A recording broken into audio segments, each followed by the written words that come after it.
প্রকার শয়তান জিন শয়তান, আর আরেক প্রকার শয়তান হলো মানুষ শয়তান। দেখেন আল্লাহ তাআলা কোরআনে বলেছেন, কুল আউযু বিরাব্বিন নাস, মালিকিন নাস, ইলাহিন নাস, মিন শাররিল ওয়াসওয়াসিল খান্নাস, আল্লাযী ইউওয়াসবিসু ফি সুদুরিন নাস, মিনাল জিন্নাতি, বলেন না মিনাল জিন্নাতি, সবাই বলেন মিনাল জিন্নাতি ওয়ান নাস। অর্থাৎ এক প্রকার শয়তান হবে জিন, আর আরেক প্রকার শয়তান হবে মানুষ। এবার আসেন, জিন শয়তানকে আল্লাহ তাআলা এত পাওয়ার দিয়েছেন, জিন শয়তানকে আল্লাহ তাআলা এত ক্ষমতা দিয়েছেন। ইমাম বুখারী রাহিমাহুল্লাহ সহিহ বুখারীতে বর্ণনা এনেছেন, নবী করিম সাল্লাল্লাহু আলাইহি ওয়াসাল্লাম বলেন, ইন্না শাইতানা ইয়াজরি কামা জারাদ দাম, ইন্না শাইতানা ইয়াজরি কামা জারাদ দাম।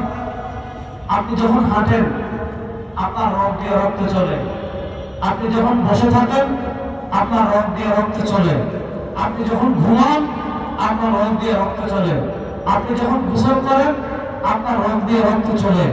আপনি 24 ঘন্টা যেই কাজেই থাকেন না কেন, আপনি 24 ঘন্টা যে হালাতে থাকেন না কেন, আপনি 24 ঘন্টা যেই অবস্থায় থাকেন না কেন, আপনার রগ দিয়ে রক্ত চলে, আপনার শরীর দিয়ে রক্ত চলে। সর্বদা আলম সাল্লাল্লাহু আলাইহি ওয়াসাল্লাম বলেছেন, আল্লাহ তাআলা শয়তানকে এত পাওয়ার দিয়েছেন, আল্লাহ তাআলা শয়তানকে এত ক্ষমতা দিয়েছেন। ইন্না শাইতানা ইয়াজরি কামা জারাদ দাম, শয়তান মানুষের রক্ত কণিকা দিয়ে প্রবাহিত হয়। তো শয়তানের কাজ কি? সে আপনার রক্তের সাথে মিশবে। শয়তানের কাজ কি? সে আপনার রক্তের কণিকার সাথে মিশে আপনাকে আল্লাহর পথ থেকে বিচ্যুত করতে চাইবে, আপনাকে জান্নাতের পথ থেকে বিচ্যুত করতে চাইবে, আপনাকে জাহান্নামের পথের দিকে নিয়ে যেতে চাইবে, আপনাকে এমন পথের দিকে সে নিয়ে যেতে চাইবে যেই পথে গেলে আপনি আল্লাহকে পাবেন না, যেই পথে গেলে আপনি আল্লাহর নৈকট্য লাভ করবেন না, যেই পথে গেলে আপনি আল্লাহর প্রিয় হবেন না, যেই পথে গেলে আপনি জান্নাত লাভ করতে পারবেন না, যেই পথে হাঁটলে আপনি জাহান্নামে যাবেন। এটা হলো জিন শয়তানের কাজ।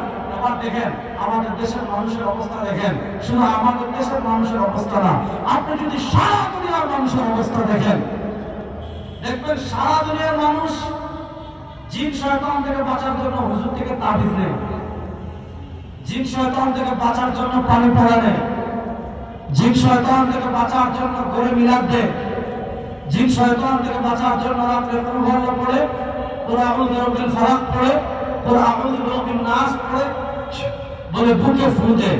তাহলে এবার দেখেন জিন শয়তান থেকে বাঁচার জন্য আপনি কত কাজ করেন, অথচ আল্লাহ বলেছেন মিনাল জিন্নাতি ওয়ান নাস।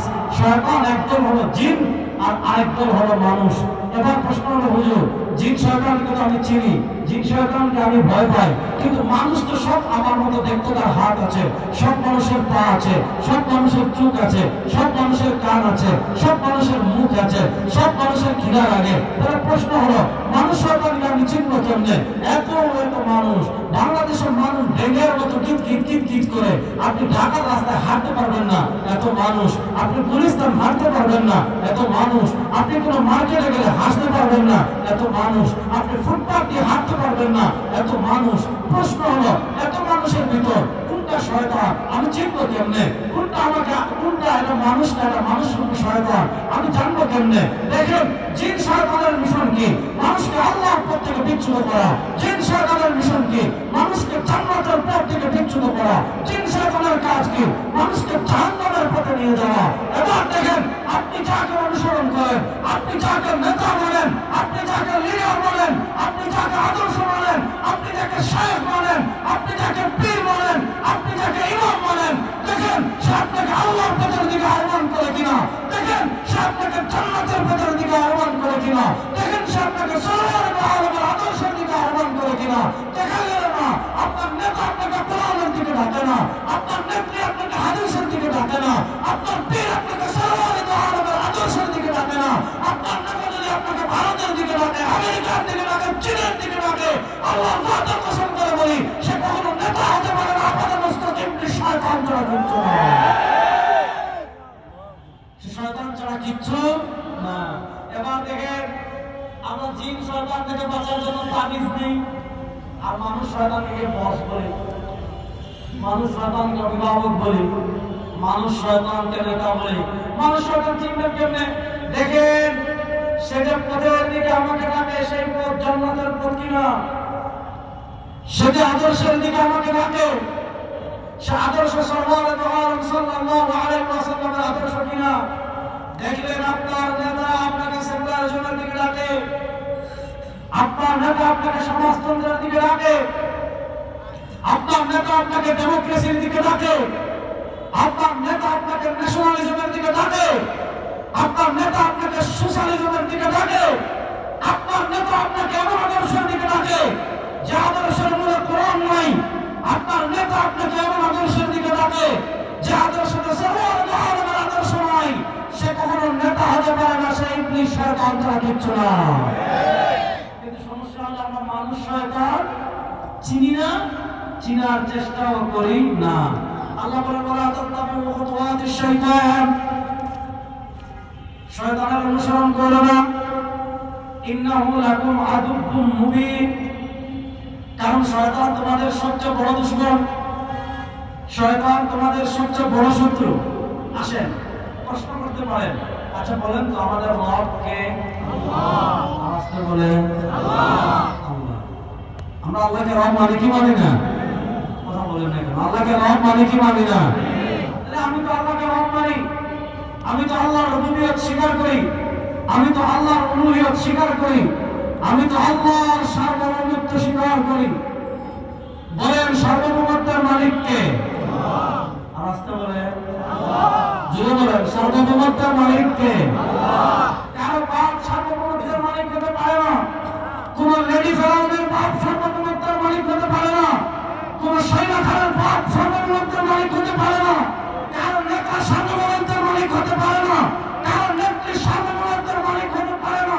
আমরা বিশ্বাস করি আমাদের ঈমান, আমাদের আকীদা সার্বভৌমত্বের মালিক একমাত্র আল্লাহ, এর বাইরে কারো সার্বভৌমত্ব আমরা মানি না, মানি না, মানি না। বলেন সার্বভৌমত্বের মালিক একমাত্র আল্লাহ। আর 5 মাস আগে আমরা যখন মেট্রো থেকে শুরু হইতো, তখন আল্লাহর নাম আসতে বলেন সার্বভৌমত্বের মালিক আল্লাহ। যুবকরা জুড়ে বলো সার্বভৌমত্বের মালিক আল্লাহ। এবার যিনি সার্বভৌমত্বের মালিক, আইন চলবে তার। বলেন আইন চলবে। সার্বভৌমত্বের মালিক আমরা বলি আল্লাহ, সুতরাং আল্লাহর জমিনে আইন চলবে একমাত্র কার? আল্লাহ। এবার বুঝেন আইন হলো 2 ক্যাটাগরি।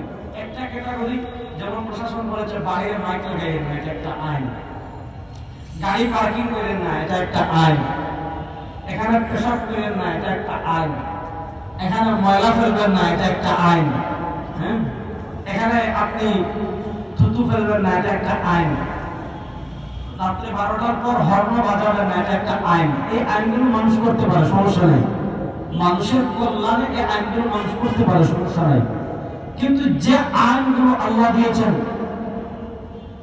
যে আইনগুলো আল্লাহ কোরআনে দিয়েছেন অথবা সরওয়ারে দু আলম সাল্লাল্লাহু আলাইহি ওয়াসাল্লাম দিয়েছেন, ওই আইন পরিবর্তন করার অধিকার দুনিয়ার কারো নাই। বলেন ওই আইন পরিবর্তন করার অধিকার দুনিয়ার কারো নাই। আপনি সংবিধানে আল্লাহ আইনের বিরুদ্ধে আইন করবেন, ওই আইন আমরা মানি না। আমাদের কাছে সংবিধানের থেকে কোরআন বড়।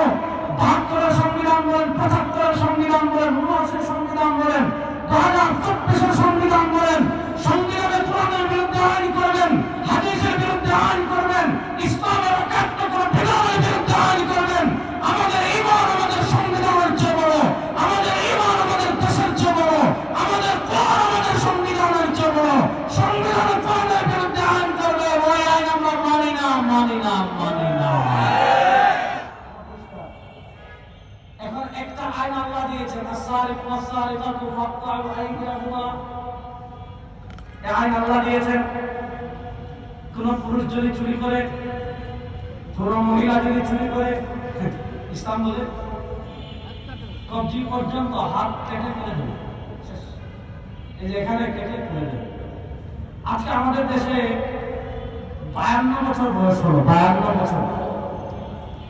এই যে 52 বছর বাংলাদেশ পার করলো, আচ্ছা আপনারা বলেন 52 বছরে নেতার পরিবর্তন একবার হয় নাই, ক্ষমতার পরিবর্তন একবার হয় নাই, চেয়ারের পরিবর্তন একবার হয় নাই, আন্দোলন একবার হয় নাই, জীবন দেওয়া একবার হয় নাই, এই যে 2024-এর জুলাই আগস্টে উত্তরা তো মিনি গাজা হয়ে গিয়েছিল, অর্থাৎ ফিলিস্তিনের গাজার যে অবস্থা, আমাদের যাত্রাবাড়ি আর উত্তরা, যাত্রাবাড়িতে আমরা ছিলাম, এখানে আপনারা ছিলেন, তো যাত্রাবাড়ি আর গাজার অবস্থা এক হয়ে গিয়েছিল।